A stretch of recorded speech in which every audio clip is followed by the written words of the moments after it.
काय करणारे अनेक वेळा हे प्रकार घडतात. धमकी देणं आणि त्यापेक्षा अतिशय घाणेरड्या, मला घरच्या लोकांना सगळ्या लहानपासून मोठ्यांपर्यंत सगळ्यांना अतिशय अश्लील घाणेरड्या भाषेमध्ये शिव्या देणं, अचानक हे सगळं 29 तारखेला संध्याकाळी मी मुंबईमध्ये असताना माझ्या फोनवरील मेसेज सगळे यायला लागले.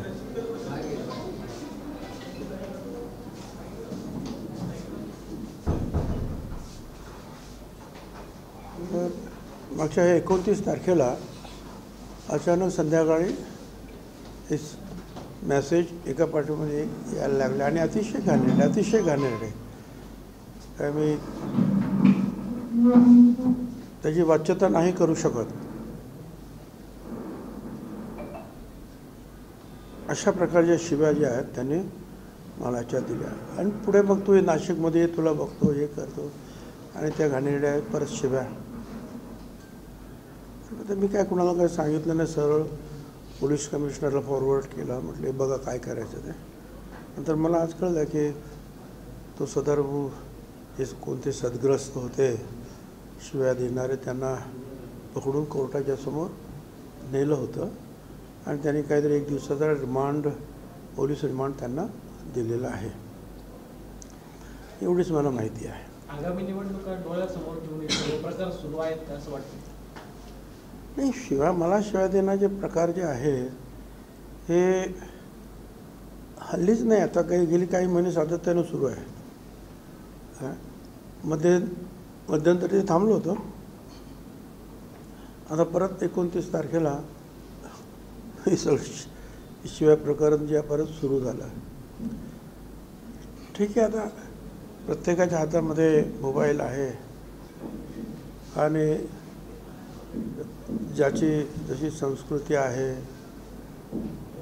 शिक्षण आहे, समज आहे, त्याप्रमाणे ते वागतात, बोलतात, घाणेरड्या शिव्या देतात.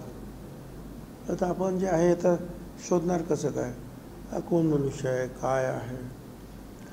मग शेवटी पोलीस मदतीला येतात आणि त्यांना हे सांगितलं, ते सगळं वाचून ते सुद्धा एवढे संतापले आणि त्याने ताबडतोब ॲक्शन घेतली. साहेब, मात्र गेल्या काही दिवसांमध्ये जवळपास 4थी-5वी वेळ आहे आपलं धमकी देण्याची. काही वाढीव सुरक्षेच्या संदर्भात आपण मागणी करणार आहात किंवा असं काही? नाही, आता वाढीव सुरक्षा वगैरे मी काही मागितलेले नाही आणि ठीक आहे, आता हे चालणार. आता आयुष्यभर ह्या सगळ्या गोष्टी मी बघत आलेलो आहे, ऐकत आलेलो आहे आणि सहनही करत आलेलो आहे. त्यामुळे आपण आपलं काम करायचं आणि अशा प्रकारचे जे काही घाणेरडे प्रकार असतील ते पोलिसांना कळवणं. आपल्या ड्रीम प्रोजेक्टपैकी एक असलेला शिवसृष्टीचं उद्घाटन होत आहे, अजितदादा येत आहेत. एकूणच काय नेमकी तयारी आहे, कशा पद्धतीचा कार्यक्रम? आता आपण पाहायला मिळेल तुम्हाला साधारणपणे 4 एकरमध्ये गेली 4-5 वर्ष हा प्रकल्प उभा करण्याचं काम आमचं सुरू होतं. मुळात ही जागा जी आहे पंचायत समितीची होती, परंतु आपण 17-18 एकरमध्ये जे एक संकुल प्रशासकीय बांधलेलं आहे.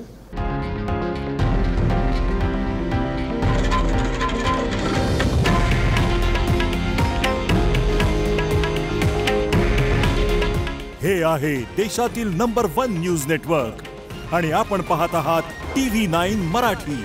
काळजी तुमची, हित महाराष्ट्राचं.